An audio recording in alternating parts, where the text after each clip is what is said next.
Hello friends, good morning to all of you.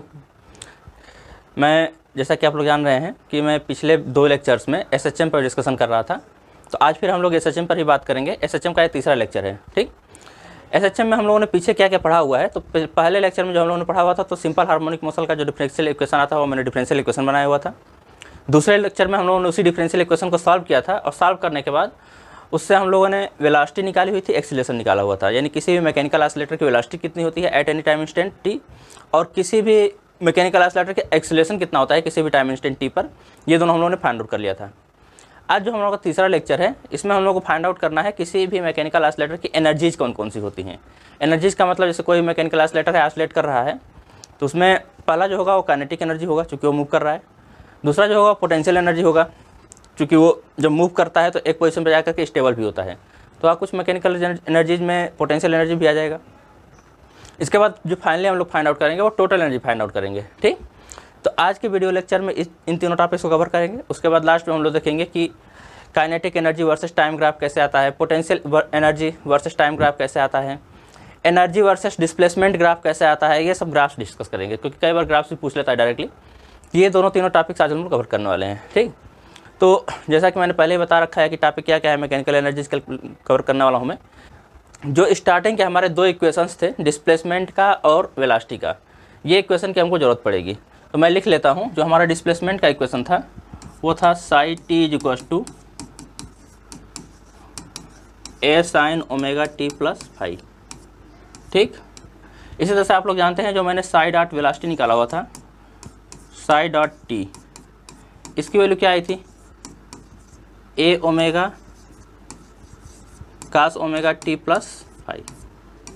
ठीक, अब इन्हीं दोनों इक्वेशंस को लेकर के हम लोग आगे बढ़ेंगे। इन दोनों इक्वेशन से हम लोगों को लेकर के आगे बढ़ने का मतलब क्या है, जैसे कि आप लोग जानते हैं कि काइनेटिक एनर्जी क्या होता है। तो पहला मैं हेडिंग कर लेता हूँ। जो हम लोग पहले फाइंड आउट करेंगे वो काइनेटिक एनर्जी फाइंड आउट करने जा रहे हैं। ठीक, तो फर्स्ट हेडिंग मेरा होगा काइनेटिक एनर्जी।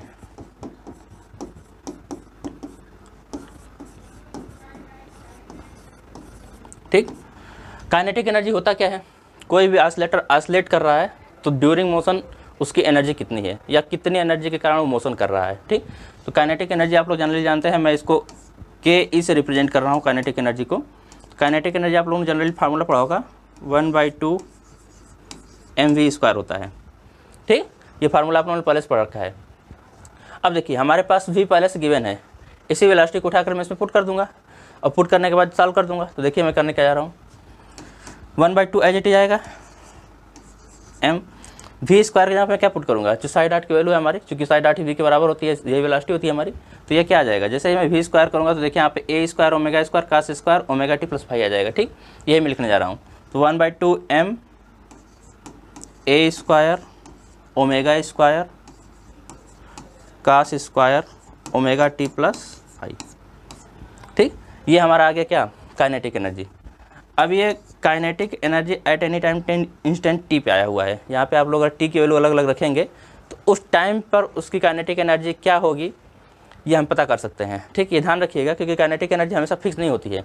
जब हमारा बॉडी सेंट्रल पॉइंट कर सकते हैं जो अपने मेन पोजीशन से गुजर रहा होता है, तो वहाँ उसकी काइनेटिक एनर्जी सबसे अधिक होती है। अभी मैं प्रूव करूँगा, आगे आप लोग दिखेगा कि जब अपने मेन पोजीशन से गुजरेगा तो उस समय उसकी काइनेटिक एनर्जी मैक्सिमम होगी, और जब वो अपने मैक्सिमम डिस्प्लेसमेंट की पोजीशन पे होगा, यानी कि जब एम्पलीट्यूड अधिकतम होगा, तो वहाँ पे क्या होगा, काइनेटिक एनर्जी 0 होती है ऑलमोस्ट। ठीक, तो काइनेटिक एनर्जी 0 होती है, तो किसी भी टाइम इंस्टेंट पे हम लोग निकाल सकते हैं काइनेटिक एनर्जी की वैल्यू है। तो यहाँ पे क्या है, ओमेगा टी में हम टी की वैल्यू पुट करेंगे, और जैसे ही टी की वैल्यू पुट करेंगे तो हमको पता चल जाएगा कि उस टाइम इंस्टेंट पे काइनेटिक एनर्जी कितनी थी। ठीक, अब इसी काइनेटिक एनर्जी को हम लोग चाहें तो डिस्प्लेसमेंट के टर्म में भी निकाल सकते हैं। जैसा कि आप लोगों ने देखा हुआ है कि डिस्प्लेसमेंट का इक्वेशन फर्स्ट साइट ही दिया हुआ है, तो इस टर्म में भी हम लोग निकाल सकते हैं। इसके निकालने के लिए हम लोग क्या करेंगे, यहाँ पे जो टर्म हमको दिख रहा है कास स्क्वायर ओमेगा टी, इसको मैं चेंज करूँगा, चेंज करके साइन ओमेगा टी में लाऊंगा, और साइन में ला करके फिर यहाँ पे क्या करूँगा, मैं जो भी वैल्यू आएगी sine omega T plus phi की साई बाई ए, उसको यहाँ पे पुट कर दूँगा, यानी कि इसमें डिस्प्लेसमेंट को इंट्रोड्यूस कर दूँगा सिंपली। तो यही मैं करने जा रहा हूँ। तो देखिए आप लोग जानते हैं कि इसको मैं फिर से लिखूँगा तो क्या लिख सकता हूँ, kinetic energy is equals to 1/2 m a² omega square cos square omega T को मैं क्या लिख सकता हूँ, 1 - sine square omega T plus phi. ठीक, ये यहाँ पूरे में मल्टीप्लाइड है, तो ये हमने लिख सकते हैं आराम से। cos square omega t equal to 1 minus sine square omega T plus five. अब जहाँ पे sine square omega T plus five आया हुआ है वहाँ पे हम साइन की value, sine omega T plus five की वैल्यू यहाँ से निकाल के रख सकते हैं। यहाँ से sine omega T plus five की वैल्यू क्या आ जाएगी, साई बाई ए। किसकी वैल्यू हो जाएगी, sign omega T plus five की वैल्यू। यही वैल्यू मैं यहाँ पुट कर देता हूँ। तो हमारे पास जो काइनेटिक एनर्जी वो क्या आ जाएगा,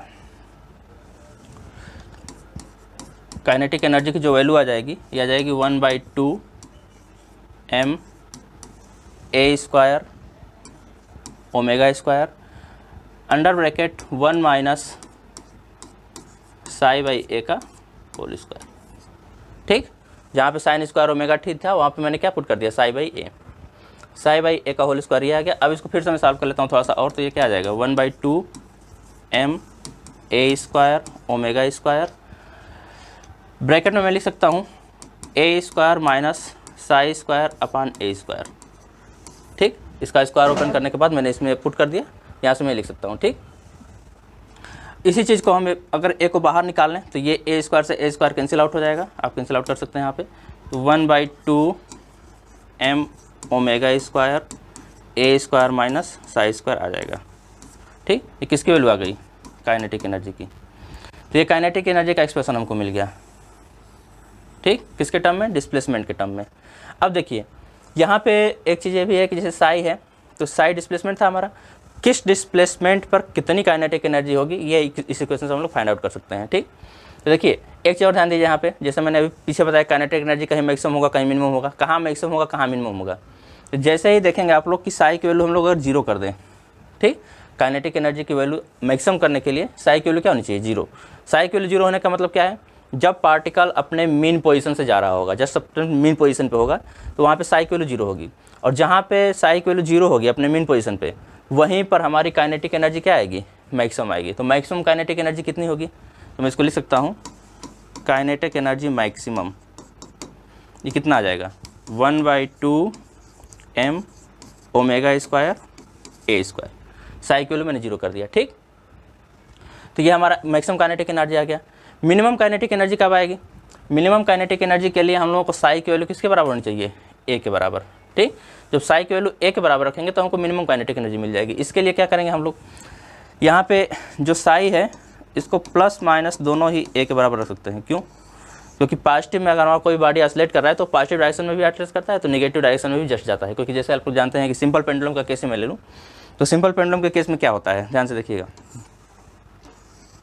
इधर हमारा बॉडी जाता है तो इसको मान लीजिए कि मैं निगेटिव ए मान रहा हूँ, तो फिर इधर भी जाता है हमारा, तो इसको क्या मान रहा हूँ, positive A.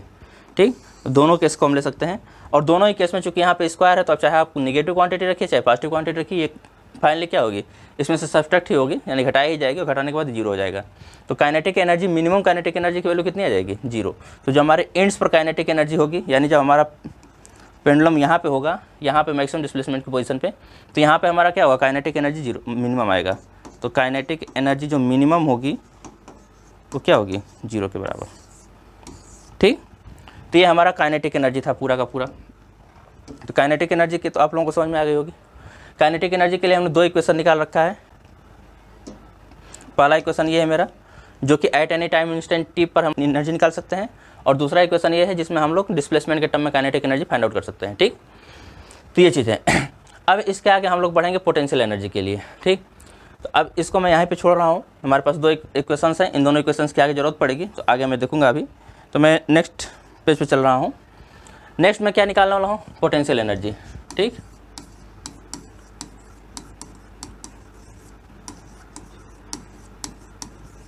Potential energy of mechanical oscillator, मैं पूरा नहीं लिख रहा हूँ। पोटेंशियल एनर्जी हम लोग को फाइंड आउट क्या करना है, जैसा कि आप लोग जानते हैं कि पोटेंशियल एनर्जी क्या होती है। पोटेंशियल एनर्जी जनरली जब किसी बॉडी को हम लोग कहीं डिस्प्लेस करते हैं, किसी भी फील्ड में, कोई फोर्स फील्ड होती है उसमें जब हम डिस्प्लेस कर रहे होते हैं, तो डिस्प्लेसमेंट के दौरान बॉडी पर जितना कार्य किया जाता है वही कार्य बॉडी में पोटेंशियल एनर्जी के फॉर्म में स्टोर हो जाता है। ठीक, अब मान लीजिए कि हमने बॉडी को अपने डी साई डिस्प्लेसमेंट दिया, यानी बहुत छोटा, बहुत कम डिस्प्लेसमेंट कर रहा हूँ डी साई। ठीक, और इसके दौरान इसमें मैंने फोर्स लगाया एफ, तो हमारा जो पोटेंशियल एनर्जी होगा ये मान लीजिए डी यू आया, या इसी को हम लोग लिख सकते हैं डी डब्ल्यू। ठीक, आप लोग जानते हैं D W he D you के बराबर होता है, जो वर्क किया जाता है वही वर्क पोटेंशियल एनर्जी के फॉर्म में स्टोर होता है। ठीक, तो ये आ गया। तो यहाँ से हमको एक इक्वेशन मिल गया। अब यहाँ से अगर आप लोग टोटल पोटेंशियल एनर्जी यू निकालना चाहें तो ये क्या आ जाएगा, integration of F D Sai. ठीक, अब यहाँ पे जो इंटीग्रेशन है हम कहाँ से कहाँ तक करेंगे, तो मान लीजिए कि हमने अपना जो ऑसिलेटर था उसको मीन पोजीशन से स्टार्ट किया चलाना 0 से और साई डिस्प्लेसमेंट तक उसको ले गए। ठीक, तो हमारा इंटीग्रेशन कहाँ से कहाँ तक लग गया, 0 से साई तक। तो टोटल पोटेंशियल एनर्जी क्या आ जाएगी, एफ डी साई के बराबर 0 टू साई इंटीग्रेशन लगा हुआ है। अब इसको हम लोग करेंगे क्या, यहाँ पे जो एफ है वो एफ क्या है, ये एफ एक्सटर्नली अप्लाइड फोर्स है। ठीक, एक्सटर्नली अप्लाइड फोर्स का मतलब अभी पीछे आप लोगों ने पढ़ा होगा, जब फर्स्ट लेक्चर ने आप लोगों ने अगर देखा होगा, अगर नहीं देखें तो आप फर्स्ट लेक्चर जरूर देख लीजिएगा, क्योंकि बिना फर्स्ट लेक्चर के आप सेकंड लेक्चर को नहीं समझ पाएंगे, और सेकंड लेक्चर अगर नहीं देखें तो थर्ड लेक्चर नहीं समझ पाएंगे। तो इसलिए इसको एक पूरे सीरीज में देखिएगा तो ज़्यादा समझ में आएगा आपको।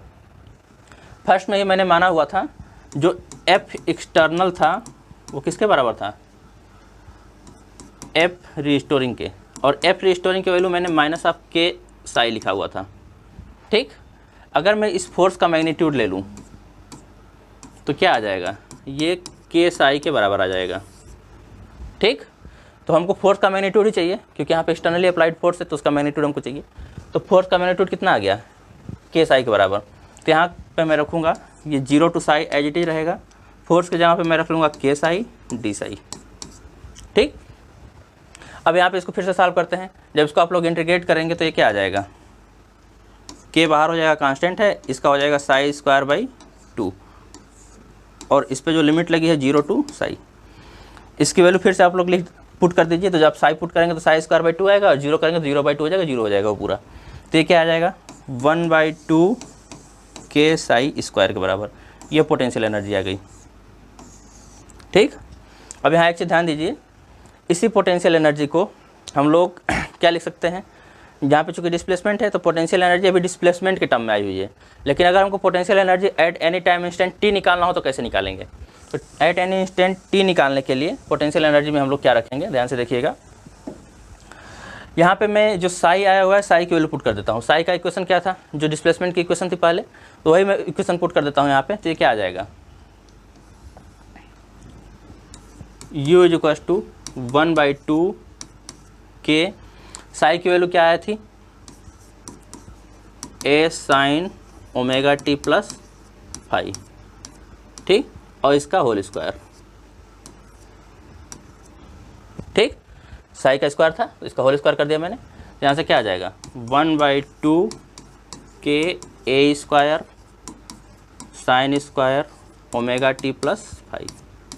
ठीक, अब एक चीज़ और ध्यान दीजिए, यहाँ पे के क्वांटिटी आ रही है, के वहाँ पे स्प्रिंग कांस्टेंट था, और मैंने कुछ जूम किया हुआ था। आप लोग पीछे आके फर्स्ट लेक्चर में अगर देखे होंगे तो मैंने जूम किया हुआ था omega square is equal to k by m, या इसी चीज़ को मैंने लिखा हुआ था omega is equal to square root k by M.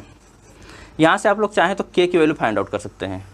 के की वैल्यू क्या आ जाएगी, के इज इक्वल टू आ जाएगा एम ओमेगा स्क्वायर, और ये वैल्यू जो एम ओमेगा स्क्वायर आ रही है इसको मैं क्या कर रहा हूँ, इस इक्वेशन में पुट करने जा रहा हूँ पोटेंशियल वाले में। तो यू की वैल्यू क्या आ जाएगी, 1/2 के नहीं sorry 1/2 m omega square a square sine square omega T plus phi, ये आ जाएगी। ठीक, ये हमारी पोटेंशियल एनर्जी की वैल्यू आ गई at any time instant t. ठीक, इसी तरह से आप लोग चाहें तो यहाँ पर भी के की वैल्यू पुट कर सकते हैं। तो के की वैल्यू अगर उसमें पुट कर देंगे डिस्प्लेसमेंट वाले में, तो डिस्प्लेसमेंट वाले में पुट करने पे क्या आ जाएगा हमारा, potential energy u is equal to 1/2 m omega square, k की वैल्यू पुट कर दिया साई स्क्वायर। ठीक, तो ये हमारी क्या आ गई पोटेंशियल एनर्जी। तो यहाँ पर भी मैं दो इक्वेशंस बना लेता हूँ, इसको इक्वेशन नंबर 3 बोल देता हूँ और इसको इक्वेशन नंबर 4 बोल देता हूँ। ठीक, दो इक्वेशंस हैं। थर्ड इक्वेशन क्या देगा, potential energy at any time instant t. ठीक, किसी भी टाइम पे पोटेंशियल एनर्जी निकाल सकते हैं। और फोर्थ नंबर इक्वेशन क्या देगा, potential energy in terms of displacement. ठीक, साई के टर्म में हमको तुरंत मिल जाएगा कि कितनी पोटेंशियल एनर्जी होगी। तो ये चीज़ थी। तो हमारे पास दो एनर्जी मिल गई, काइनेटिक एनर्जी और पोटेंशियल एनर्जी। ठीक, अब ध्यान से देखिए, मैं यहाँ पे एक चीज़ दिखा दूँ। इसमें आप लोगों ने निकाला हुआ है काइनेटिक एनर्जी जिसकी वैल्यू ये आई हुई है। ठीक, यहाँ पे मैंने निकाल लिया पोटेंशियल एनर्जी जिसकी वैल्यू ये आई हुई है। अब हमको निकालना है टोटल एनर्जी। तो देखिए, अब टोटल एनर्जी भी निकालने के लिए आप दोनों में से कोई भी इक्वेशन यूज़ कर सकते हैं। टोटल एनर्जी किसी भी ऑसिलेटर की हमेशा कांस्टेंट होती है। ये कैसे प्रूफ होगा, अभी प्रूफ करके दिखाता हूँ मैं। तो देखिए यहाँ पे आप लोग ध्यान दीजिएगा थोड़ा सा, इन दोनों इक्वेशंस को याद रखिएगा। पहले मैं दोनों ही डिस्प्लेसमेंट वाले इक्वेशंस को ले लेता हूँ, यानी कि दोनों इक्वेशंस को यूज़ कर रहा हूँ। काइनेटिक एनर्जी का भी वो इक्वेशन जिसमें डिस्प्लेसमेंट का टर्म आया हुआ है, और दूसरा वाले पोटेंशियल एनर्जी से भी चौथा नंबर इक्वेशन दिख रहा होगा सामने जिसमें डिस्प्लेसमेंट आया हुआ है। तो दोनों को लेकर के मैं अगर आगे बढ़ूँगा तो क्या आएगा हमारे पास, देखिए टोटल एनर्जी जो होता है उसको मैं TE लिख देता हूँ। वो क्या होता है, kinetic energy plus potential energy. ठीक, अब काइनेटिक एनर्जी की वैल्यू कितनी आई थी, ठीक, तो मैं आप लोगों को दिखा दूं कि पीछे वाले पे हम लोगों ने काइनेटिक एनर्जी निकाला हुआ था। यहाँ पे ध्यान से देखिए, 1/2 m omega square a square minus sine square. ठीक, ये वैल्यू मैं पुट कर लेता हूँ, तो हो जाएगा हमारा 1/2 m omega square under bracket a square minus sine square. ठीक, प्लस पोटेंशियल एनर्जी की वैल्यू कितनी आई थी, तो यह भी बैक पेज पे था, आप लोगों ने देखा। यहाँ पोटेंशियल एनर्जी लिखी हुई 1/2 m omega square sine square. ठीक, तो यहाँ पे मैं क्या कर दूंगा, 1/2 m omega square sine square. इन दोनों को ऐड कर लीजिए तो आप देखेंगे कि यहाँ पे क्या है, 1/2 m omega square minus sine square आ रहा है, यहाँ पे क्या आ रहा है 1/2 m omega square plus sine square. ये दोनों टर्म्स कट जाएंगे, बचेगा क्या, ये सिर्फ और सिर्फ बच जाएगा 1/2 m omega square a square. ठीक, ये किसकी वैल्यू आ गई, टोटल एनर्जी की। अब ध्यान से देखिए, ये जो टोटल वैल्यू आ रही है, टोटल एनर्जी की वैल्यू आ रही है, इसमें ना तो साई है, जो भी क्वांटिटी जो सारी कांस्टेंट है, एम्पलीट्यूड फिक्स है, ओमेगा भी फिक्स है, k/m के बराबर होता है, m भी फिक्स है। ठीक, तो यहाँ सारी की सारी वैल्यूज क्या है, कांस्टेंट है। अगर ये सारी वैल्यूज कांस्टेंट है तो इसका मतलब क्या है कि जो हमारा पोटेंशियल एनर्जी होगा वो कांस्टेंट होगा। ठीक, यानी किसी भी टाइम इंस्टेंट पे अगर हम टोटल एनर्जी निकालेंगे, kinetic energy plus potential energy, तो क्या आ जाएगा, कांस्टेंट के बराबर आएगा। इसी तरह से अगर देखिए, अब हम लोग इसको दूसरे तरह से भी कर सकते हैं टोटल एनर्जी निकालने के लिए। इसमें मैंने बताया कि अगर दोनों का टाइम वाला इक्वेशन ले ले, एट एनी इंस्टेंट टाइम के लिए जो निकाले हुए हैं दोनों का इक्वेशन ले ले, तो क्या आएगा। तो देखिए यहाँ से फिर से मैं इसको उसी चीज़ को लिखने जा रहा हूँ नीचे। तो जो टोटल एनर्जी आएगा, तो काइनेटिक एनर्जी की वैल्यू फिर से देख लेते हैं कितनी आई हुई है। ठीक, तो काइनेटिक एनर्जी की वैल्यू जो आई हुई है, ये आई हुई है in terms of time. First equation है 1/2 m a square omega square cos square omega t plus 5। ठीक, तो इसको मैं लिख लेता हूँ 1/2 m a square cos square omega t plus 5। ठीक, m a square omega square भी था। ठीक, 1/2 m a square omega square cos square omega t plus 5 ये आ जाएगा। ठीक, इसी तरह से प्लस करेंगे तो जो हमारी पोटेंशियल एनर्जी आई हो कितनी आई हुई है, तो पोटेंशियल एनर्जी के लिए भी बैक पेज पे था, पोटेंशियल एनर्जी का इक्वेशन आया हुआ है ये 1/2 m omega square a square sine square omega t plus 5। ठीक, तो उसको भी नेक्स्ट पेज पे लिख लेता हूँ 1/2 m a square omega square sine square omega t plus 5। ठीक, अब देखिए ध्यान से, दोनों में से हम लोग क्या कॉमन ले सकते हैं, 1/2 m a square omega square दोनों में से कॉमन निकाला जा सकता है। जैसे ही दोनों में से हम कॉमन निकाल सकते हैं तो क्या आ जाएगा हमारे पास, टोटल एनर्जी की जो वैल्यू आएगी 1/2 m omega square a square बाहर निकाल लिया मैंने, अंडर ब्रैकेट क्या बच जाएगा हमारा, cos square omega t plus 5 plus sine square omega t plus 5। ठीक, ये हमारा बच रहा है, तो ये आ गया। अब यहाँ पे आप जानते हैं cos square theta plus sine square theta क्या होता है, 1 होता है, इसको 1 कर दीजिए। तो टोटल एनर्जी यहाँ से भी क्या आ जाएगी, 1/2 m omega square a square, ये टोटल एनर्जी की वैल्यू आ जाएगी। ठीक, तो इस तरह से हमारा तीनों एनर्जीज मिल गई, यानी हमको काइनेटिक एनर्जी हमने कैलकुलेट कर लिया, पोटेंशियल एनर्जी भी कैलकुलेट कर लिया, टोटल एनर्जी भी कैलकुलेट कर लिया। ठीक, अब देखिए ये तीनों एनर्जी निकालने के बाद अब हम लोग 2-3 चीज़ें और भी निकाल सकते हैं इसमें। जैसे कि मैंने यहाँ पे सबका इक्वेशन लिख रखा है टाइम के लिए, ये हमारा क्या था, ये हमारा काइनेटिक एनर्जी है। ठीक, ये हमारा क्या है, ये पोटेंशियल एनर्जी है।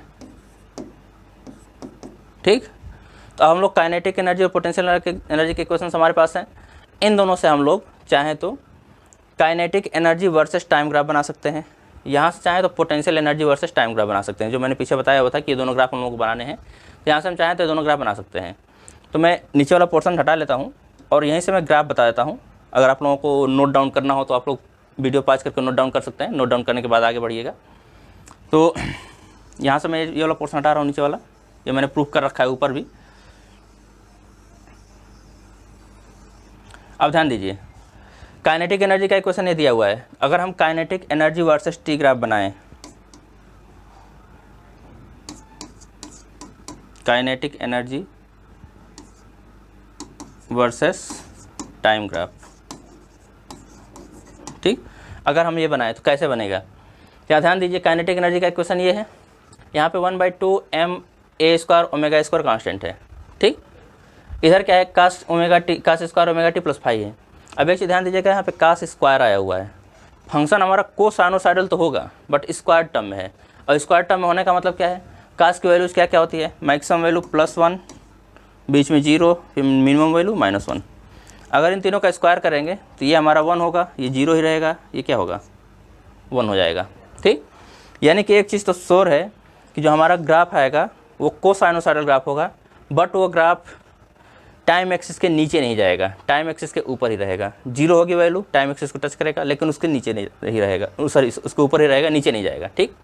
तो इसका ग्राफ जो आएगा वो कैसे आएगा, इधर मैंने टाइम ले लिया, टाइम एक्सिस, इधर मैंने क्या ले लिया, काइनेटिक एनर्जी, ठीक।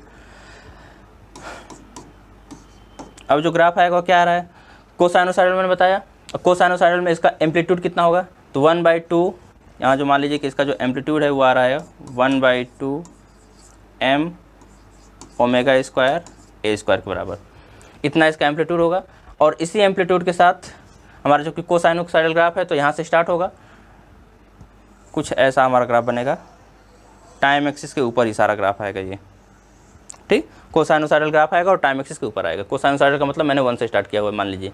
ये 1 का क्या मतलब है कि अगर cos square omega T plus phi की वैल्यू 1 आप ले लेते हैं तो हमारा ये वैल्यू बचेगा, तो वहाँ से मैंने स्टार्ट किया हुआ है, ठीक। सिमिलरली अगर आप लोग पोटेंशियल एनर्जी के लिए ग्राफ बनाएंगे तो यहाँ देखिए, पोटेंशियल एनर्जी में भी क्या होगा, 1/2 ma² omega square sine square omega T plus phi है, ठीक। यहाँ पे साइनोसाइडल फंक्शन आएगा, ठीक, लेकिन यहाँ पर भी साइन स्क्वायर्ड है। साइन स्क्वायर्ड है का मतलब क्या है, इसमें भी जो वैल्यू आएगी वो +1 आएगी, +1 आएगी, -1 नहीं होगी। अब इसका मतलब क्या है कि अगर इसका हम ग्राफ बनाएंगे तो फिर से वही ग्राफ क्या आएगा, यही ग्राफ सेम होगा, साइनोसाइडल होगा। इसका भी एम्पलीट्यूड कितना है, 1/2 ma² ओमेगा स्क्वायर के बराबर है। तो यहाँ पे मैं इसका एम्पलीट्यूड मान लेता हूँ 1/2 ma² ओमेगा स्क्वायर, ठीक। यहाँ पे हम पोटेंशियल एनर्जी लिख देते हैं, ठीक। पोटेंशियल एनर्जी का एक्सिस ये ले रहा हूँ मैं, इधर क्या है, टाइम एक्सिस है। अब ये जो ग्राफ स्टार्ट होगा वो कहाँ से स्टार्ट होगा, 0 से। जैसे ही अगर आप लोग एक चीज़ ध्यान देखिएगा, यहाँ पे जो मैं ग्राफ बना रहा हूँ इसमें इनिशियल फेज जो फाई था इसको क्या ले रहा हूँ, 0 ले रखा हूँ। पीछे भी मैंने दूसरे लेक्चर में भी ऐसा किया हुआ था, इनिशियल फेज फाई को मैंने 0 रखा था। अगर कुछ इनिशियल फेज होता तो ये ग्राफ यहाँ से स्टार्ट ना होकर क्या होता है, कुछ आगे से स्टार्ट होता है, ठीक। लेकिन यहाँ पे इनिशियल फेज दिया ही नहीं है, तो इनिशियल फेज अगर 0 है तो इनिशियल फेज को मैं 0 मान लिया, तो उसके बाद तो क्या है, हमारा ग्राफ t=0 से स्टार्ट हो रहा है, ठीक। अब यहाँ पर भी वही चीज़ है, φ=0 हो गया, φ=0 हो गया, तो इसका मतलब क्या है, साइन ओमेगा टी बचा। अगर टाइम की वैल्यू 0 रखते हैं तो साइन की वैल्यू 0 हो जाएगी। स्टार्ट 0 से होगा ये ग्राफ, ठीक। लेकिन ये भी एक्सिस के ऊपर ही रहेगा क्योंकि इसकी वैल्यू नेगेटिव नहीं होगी। तो ये हमारा क्या आएगा, ये ग्राफ इसके बीच में बनेगा, ये ग्राफ कुछ ऐसा आएगा हमारा, ठीक। ये साइनोसाइडल ग्राफ आएगा, टाइम एक्सिस के ऊपर ही होगा, ठीक। तो ये चीज़ ध्यान रखिएगा कि ये दोनों ग्राफ इस तरह से आते हैं। इसके बाद थोड़ा सा और आगे बढ़ेंगे हम लोग, तो एक और ग्राफ बनता है इसमें, जो ग्राफ होता है हमारा डिस्प्लेसमेंट वर्सेस एनर्जी, ठीक। Displacement versus energy graph. तो डिस्प्लेसमेंट वर्सेस एनर्जी ग्राफ में हम लोग क्या देखेंगे, तो देखिए फिर से मैं इस चीज़ को हटा रहा हूँ, थोड़ा सा इस ग्राफ को बना नोट डाउन कर लीजिएगा आप लोग। इसको मैं हटा रहा हूँ या फिर नेक्स्ट पेज में चलता हूँ, क्योंकि मुझे दोनों इक्वेशंस की ज़रूरत है इसलिए मैं इसको हटा नहीं रहा हूँ। तो मैं यहाँ से इसको मिटा लेता हूँ, ठीक। अभी इन दोनों इक्वेशंस की मुझे कोई ज़रूरत नहीं रही।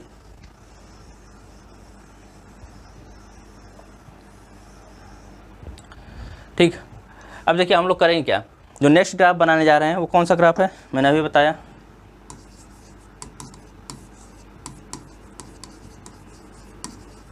Displacement versus energy graph. ठीक, डिस्प्लेसमेंट वर्सेस एनर्जी ग्राफ। इसमें क्या होगा, हम लोग इस एक्सिस पे एनर्जी को एज्यूम कर लेंगे और इस एक्स एक्सिस पे, वाई एक्सिस पे एनर्जी ले रहा हूँ मैं, और यहाँ पे क्या ले लेता हूँ, डिस्प्लेसमेंट। ठीक, इसको मैं साई लिख देता हूँ। मान लीजिए कि हमारा जो साई है, यहाँ पे हमारा माइनस ऑफ साई है और यहाँ पे क्या, सॉरी प्लस साइन है, साई है, और इधर क्या है, माइनस साई ले लिया मैंने। ठीक, ये दोनों तरफ का मैंने क्या ले रखा है, डिस्प्लेसमेंट। मैक्सिमम डिस्प्लेसमेंट इधर साई है, psi is equal to minus psi is equal to a कर देता हूँ, माइनस ए आ जाएगा, और यहाँ plus psi is equal to क्या आ जाएगा, ए। अब ध्यान से देखिए, पहला जो ये क्वेश्चन लिखा हुआ है यहाँ पे, ये काइनेटिक एनर्जी का क्वेश्चन है, और ये किसका है, पोटेंशियल एनर्जी का है। काइनेटिक एनर्जी वाले क्वेश्चन को ध्यान से देखिएगा, मैं इसको लिख देता हूँ कि हमारा क्या है, काइनेटिक एनर्जी का हो गया, और ये किसका हो गया, पोटेंशियल एनर्जी का। ठीक, काइनेटिक एनर्जी वाले क्वेश्चन को ध्यान से देखिए, जब हमारा साई जो माइनस ए के बराबर होगा, मैक्सिमम डिस्प्लेसमेंट पे होगा, या प्लस ए के बराबर होगा, तो दोनों ही केसेस में ये वैल्यू कितनी होगी, काइनेटिक एनर्जी की वैल्यू 0 आ जाएगी, क्योंकि ये वैल्यू ए के बराबर, ए स्क्वायर के बराबर हो जाएगी, और जैसे ये वैल्यू ए स्क्वायर के बराबर होगी, पूरा टर्म 0 हो जाएगा। जैसे ये 0 होगा, काइनेटिक एनर्जी 0 आ जाएगी, यानी कि यहाँ पे हमारा जो वैल्यू आएगी वो 0 होगी, यहाँ पर भी क्या आएगी, 0 आएगी। तीसरी चीज़, जब साई की वैल्यू हम 0 ले लें, ठीक, तो जैसे ही साई की वैल्यू आप लोग 0 लेंगे, तो पीछे मैंने लिखा हुआ था कि काइनेटिक एनर्जी मैक्सिमम आ रही थी, और मैक्सिमम कितनी आ रही थी, 1/2 m omega square a square के बराबर। तो हमारी जो वैल्यू है वो मान लीजिए कि यहाँ पे क्या आ जाएगा, 1/2 m omega square a square. तो हमारा जो ग्राफ बनता है ये कुछ ऐसा बनता है। ठीक, ये किसके लिए मैंने ग्राफ बना दिया, ये हमारा हो गया काइनेटिक एनर्जी का। ठीक, ये काइनेटिक एनर्जी का ग्राफ आ गया जो पैराबोला होता है। ठीक, तो ये ग्राफ ऐसे बनेगा हमारा। दूसरा ग्राफ हम लोग बनाएंगे पोटेंशियल एनर्जी का। अब पोटेंशियल एनर्जी कितनी होगी, ध्यान से देखिए, यहाँ पे पोटेंशियल एनर्जी जहाँ पे साई 0 होगा वहाँ पे 0 होगा, और जहाँ पे साई मैक्सिमम होगा वहाँ पे पोटेंशियल एनर्जी क्या होगी, मैक्सिमम होगी।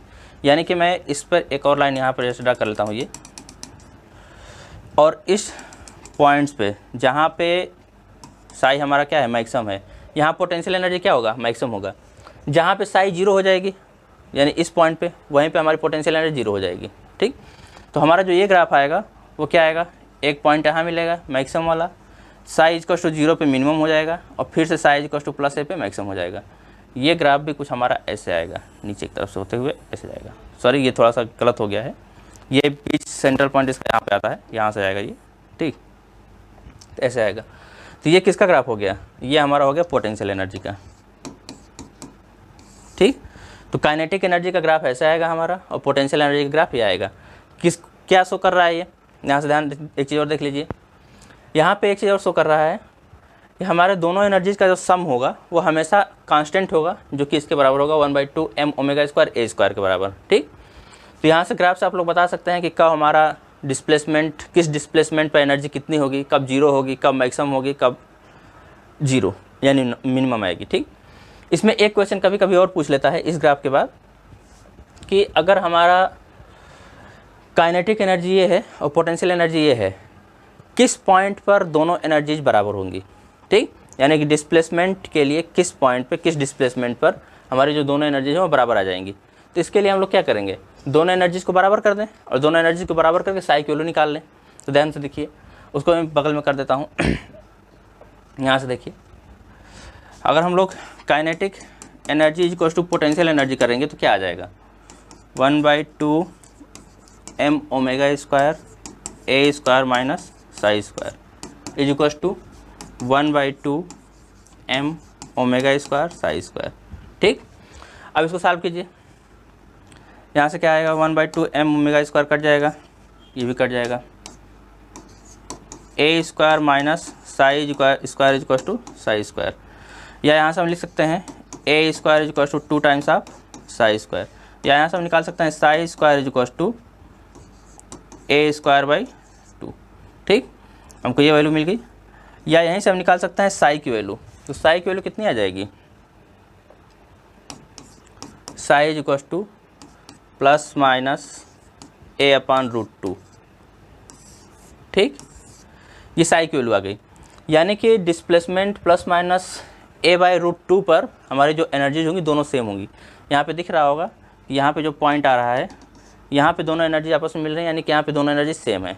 ठीक, यहाँ पर भी दोनों कट कर रही हैं, मतलब यहाँ पे दोनों एनर्जीज क्या हैं, सेम है। तो ये हमारा पॉइंट क्या होगा, ये जो पॉइंट मैं बना रहा हूँ ये हमारा होगा psi equal to minus a/√2, और ये वाला जो वैल्यू आएगा ये क्या आ जाएगा, psi equal to plus a/√2। ठीक, इन दोनों पॉइंट्स पे एनर्जी सेम होगी, काइनेटिक एनर्जी और पोटेंशियल एनर्जी दोनों ही सेम होगी। ठीक, तो ये चीज़ था।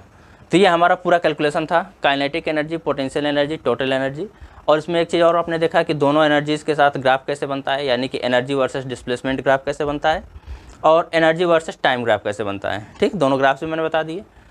जो हमारा इसका नेक्स्ट लेक्चर होगा, last lecture, simple harmonic motion का लास्ट लेक्चर, ये थर्ड लेक्चर था, फोर्थ लेक्चर लास्ट लेक्चर होगा।